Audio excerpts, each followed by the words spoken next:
Et voilà le numéro 6, Taj Mahal. Alors vous avez peut-être entendu le commentateur qui l'appelait The Taj Mahal quand il a regagné le Zipping Classic en Australie.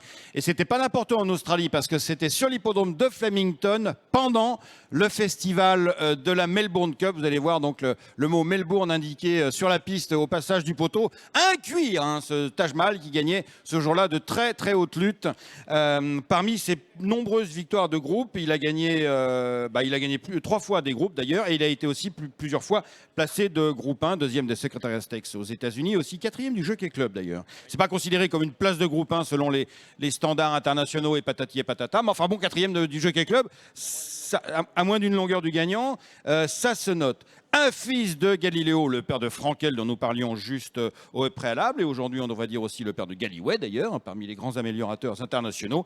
Une mère par Stormcat absolument exceptionnelle qui a produit 4 gagnants de groupe 1 avec le même Galileo. Donc ce Taj Mahal ici, placé de groupe 1 plusieurs fois gagnant de groupe 2 et multiples et propre frère, je vais y arriver, de 4 gagnants de groupe 1, dont Glen Eagles et John Howard qui a remporté le prix de Diane. Voilà, un jeune étalon qui a fait son premier gagnant l'année dernière, en 2023, et qui fait la monte à 3 000 €. Ouara de la Haineuve, il mesure 1,67 m.